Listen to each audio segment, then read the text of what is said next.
You fucked this order right up, haven't you? Hey? Haven't you? Hey? Answer me! Yes. This episode is written by Sara Hess. So you already know going in that this episode was going to be a complete farce. Most of it is Rhaenyra coping and seething.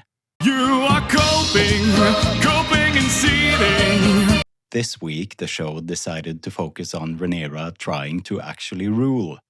And what we got was one of the most pathetic displays of leadership we've seen so far. The writers clearly wanted us to feel bad for her. Poor Rhaenyra, ruling is so hard. Look at all this pressure she's under. Instead, she just comes across as completely inept. She can't make decisions, she keeps making political blunders, and she has no idea how to actually wield power. If this was supposed to make her look sympathetic, it had the exact opposite effect.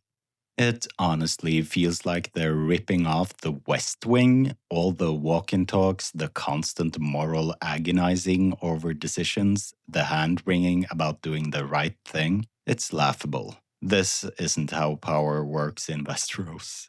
Right away, we see the problem. She meets the fake Daeron and gets nothing useful out of him. Then Daemon tells her she needs to kill the boy and she just doesn't do anything. She can't even make the call herself. And then, of course, we get to Mysaria. Again. Because apparently we needed even more of her this episode. She's unbearable. The accent is somehow even worse than usual. I could barely understand what she was saying half the time. And the show is still trying to sell her as this righteous voice for the small folk, even though she was running brothels and selling people not that long ago. When she says she earned her seat on the council, it's genuinely insulting. Rhaenyra's big political masterstroke this episode is inviting the nobles to dinner and serving them rats. Actual rats that have been infesting the Red Keep, because apparently that's what the small folk have been eating. Then she taxes the nobles, or basically steals from them, to help feed the small folk. This is somehow supposed to come across as strong leadership. It's one of the dumbest political moves imaginable. She's actively making enemies out of the nobility at a time when she needs their support more than ever. And let's not forget, she's the one who put the blockade on King's Landing. She caused a lot of this suffering herself, but now she's acting like the rich are the villains and she's some kind of champion of the people. It's pure hypocrisy. Even dumber is the fact that taxing the nobles doesn't actually help the small folk in the long run. Those nobles get their money by taxing the people beneath them. So in the end, the small folk are still going to suffer. But sure, let's pretend this was some noble act of justice instead of political stupidity. And let's be honest about what this scene actually is. Serving the nobles rats while taxing them and framing the rich as the enemy. This is straight Bolshevik thinking. This is communist class warfare propaganda. The show is trying to make us cheer while Rhaenyra pillages from the nobility and stirs up resentment against them. History shows us how well that usually ends. It's a bold strategy, Cotton. Let's see if it pays off for him. But we're supposed to see this as righteous and just. Corlys has finally had enough and calls her out directly. He wants her to legitimize his sons and she refuses because doing so would shine a light on her own bastards. And then he just says it to her face. Joffrey, Lucerys, and Jace were bastards. And she has the nerve to act shocked and offended. The woman who spent years lying about it now wants to play the victim when someone says it out loud.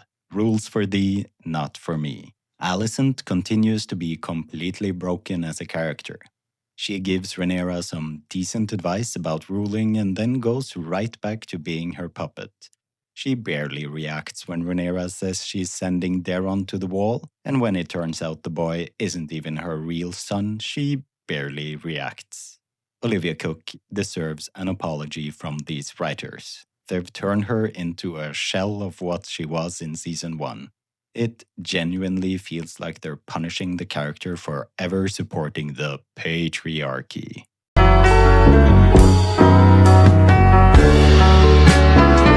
Even Daemon, who usually has questionable ideas, is making more sense than Rhaenyra. He tells her not to piss off the nobles and suggests they might need to actually use their dragons properly instead of playing weak political games. He even floats the idea of conquering Dorne, which is stupid on its own. The original conquerors couldn't take Dorne with 3 dragons, but at least he's thinking in terms of actual power instead of whatever Rhaenyra is doing. And of course, we had to get a period scene. Rhaenyra is on her period while trying to rule, and the show presents it like this profound struggle of women in power. Meanwhile, actual queens throughout history, Catherine the Great, Elizabeth I, Queen Victoria would have laughed her out of the room. Mary, Queen of the Scots, would have heard about this struggle and shrieked with laughter. By the end of the episode, Rhaenyra has accomplished almost nothing except making more enemies and looking completely unfit to sit the Iron Throne. Ormond takes Tumbleton, and once again she's left looking incompetent, while the Hightower forces come out looking stronger. I leave you with the words of Stannis Baratheon. Rhaenyra Targaryen was the daughter of 1 king and the mother of 2 more. Yet she died a traitor's death for trying to usurp her brother's crown. It is law. Law, not cruelty. What did you think of this week's episode? Let me know in the comments, and I'll see you in the Kobold's Cave. You are coping and